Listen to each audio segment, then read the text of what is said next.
All right, as she mentioned, with all the different sanctions options under consideration right now, let's talk more about the global fallout that we could be facing. With us now is Anja Manuel. She's executive director of the Aspen Strategy Group and former State Department official. Anja, it's great to have you here, and I want to pick up actually on the point Libby made about Germany. It was a pretty big deal to see them so quickly come out and say they're going to suspend approvals for the Nord Stream 2 pipeline. What does that tell you?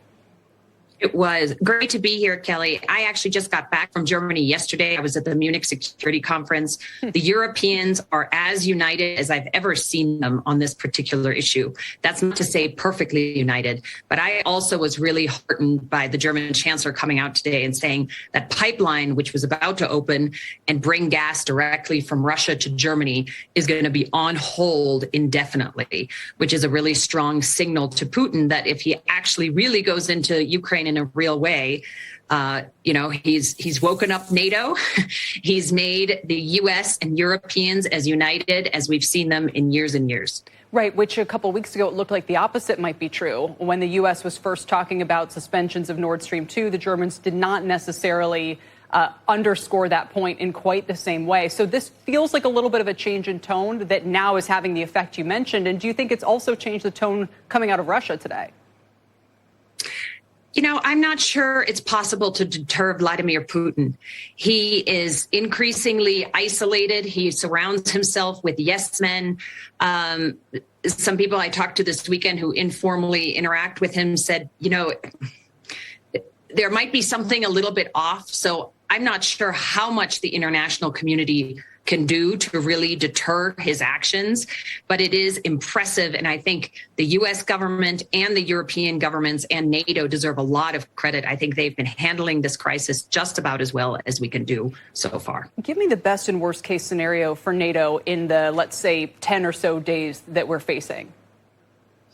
Yeah, well, it depends a little bit on the best and worst case for Ukraine. You already see these two republics having declared independence, Russia moving in to, quote, support and peacekeep Russian speakers in eastern Ukraine. So Russia now has four options. Just occupy that territory, number one. Two, occupy all of eastern Ukraine, which would be a significant escalation. And then, of course, three or four, you could launch air, missile, and cyber attacks on Kiev and other parts of Western Ukraine. Or four, you could try to take out President Zelensky of Ukraine and install someone who's more Russia positive. Very hard to predict where this leads. I think no matter what happens, you're not going to see NATO forces fighting on behalf of Ukraine.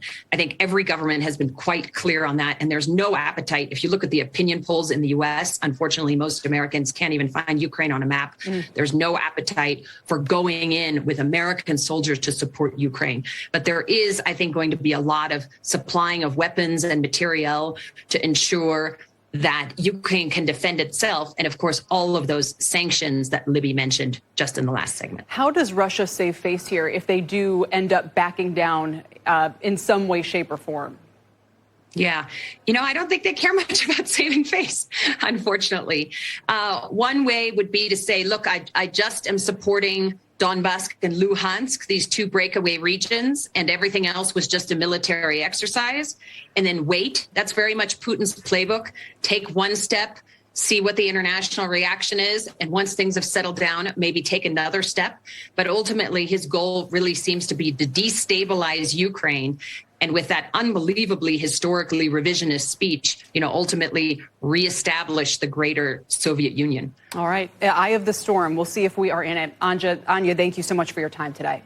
Thank you. Anja Manuel joining me from joining me as Rice Hadley Gates. There it is. She found it. Anja, thanks. All right.